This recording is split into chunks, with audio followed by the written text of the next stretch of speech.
When I started YouTube, I was sat in my garage, and so you, the people watching, had a reasonable idea what that space was like because I was doing other stuff in there that you could see as well.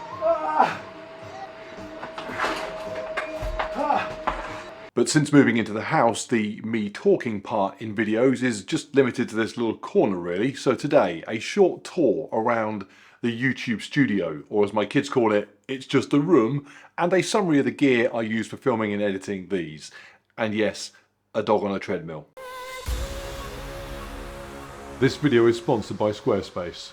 So this is the room. It's not a huge space, but as long as it is kept neat and tidy, then it is big enough, and it is YouTube space only. It's not always possible when you work from home, but as much as we can, we try not to use this space for personal stuff. On the flip side, we try to take YouTube into other rooms of the house, unless we're doing sort of filming our day-to-day lives type stuff that we occasionally need to do. So we start with the sofa, and I have a sofa in here because I used to watch The West Wing, and I thought two things back then. One, I will name one of my children Joshua, and two, all the main characters had offices with sofas in them and they'd lie on them deep in thought. And I thought, oh, I want to be able to do that. The reason I have that exact sofa is because Jen was in charge of sofa buying, but took so long fussing over different options, I got bored and bought the cheapest sofa I could find on Amazon, £90. It is ugly, it is uncomfortable, and if I lie on it, most of me isn't on it, but I do feel like Sam Seaborn and occasionally get my kid, called Joshua, to come in here and we discuss American fiscal policy for the full West Wing effect. On the back wall is my Godox SL200 light, and then in the bag next to it is the light dome that goes over it for filming, as I'm doing now. I'll show what that looks like. It's a bit big and dramatic for this small room, but a nice even light source just makes all other aspects of filming so much simpler. I'll talk about camera setup in a bit. Underneath that is my trophy shelf. I don't really have enough trophies to fill, so it just holds all sorts of rubbish. Has got my first place 10k award from the duck pond on there though. Then in the corner is my filming rig, which is on the C-stand, which is in front of me at the moment, so I can move it in and out very easily. And behind that, the most useless storage solution known to man. Jen thought that grid thing with hooks and shelves would be cool and versatile. It's not. Things fall off it all the time. The little wicker baskets are not cute and handy. They're just somewhere to lose small items. I mean, it does hold up my Hyrox tea towel flag. That is about its only real use. Okay, then we have the Ninja.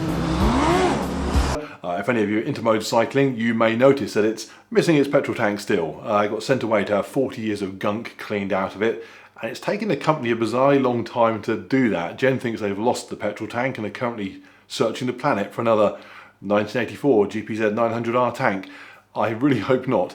Then above it, basically filming bits and pieces, new and old, so a real mix of stuff. Some stuff that I use all the time, some stuff that hasn't been touched in ages. What is interesting up there? I have my very first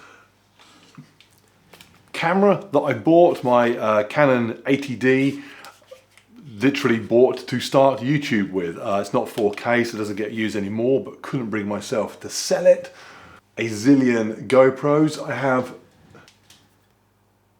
my 10,000 subscriber award that my children made me last summer. And yeah, just cameras, tripods, bits and pieces. Oh, one of those. I've no idea why that's up there or why I even have it. Cool. All hot now. Behind that, my paper target from when I took Jen to Budapest for her 30th. And it reminds me that aim and focus will always deliver targeted results. Not really, it just looks cool. And then down behind the bike, pile of bits and pieces that companies have sent us and said, hey, try this new gadget, and we've not yet had time to. 100k subs plaque up on the wall, and then the medals. Get asked so many questions about the medal hangers. They are kitchen rail things from IKEA. And then my workstation, which is built up on a standing desk from sitstand.com. Love this thing, spends 80% of its time up. I film, sat down, but yeah, when I'm working here, I'm stood nearly all the time. In fact, on my Yo-Yo Mat Active, which is delightful. It's like a stress ball for your tootsies.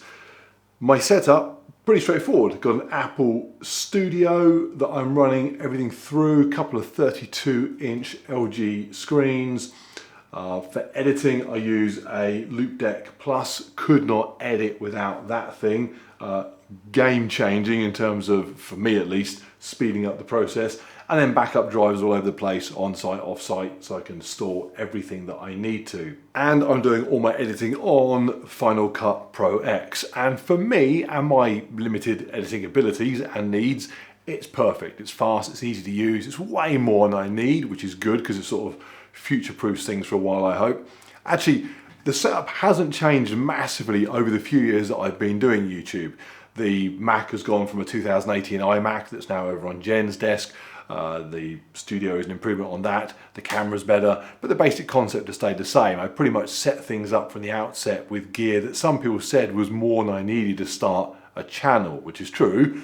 There's an argument for that, but I looked at it as YouTube was a little business. If I was setting up a coffee shop, would I try and start with a nice coffee shop, as nice a one as possible, and hope that eventually enough people would just come and buy coffee and it would then justify the setup expense? Or do I try and sell coffee out the back of my car and work on the basis that I'll upgrade if the situation goes quite well? That is not how I like to do things. A lot of people will say, all the gear, no idea, regarding my approach of sort of diving in with all the stuff that I want.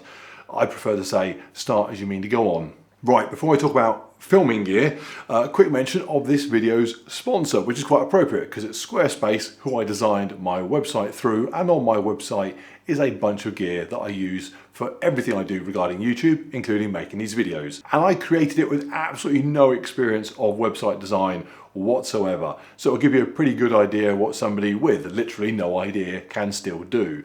We use it not only for listing the equipment that I use, both sporting and video wise, but also any upcoming events I'm competing in, and obviously links to all my other forms of social media. And because it's so simple to edit, it really is easy to keep that stuff bang up to date. I only recently updated the look of the front page. It took hardly any time at all. Just a case of dropping logos and images and text where I wanted it. Crazy simple. In fact, we're even able to fiddle about with it on the mobile phone app and tweak some stuff last night while I sat on the sofa.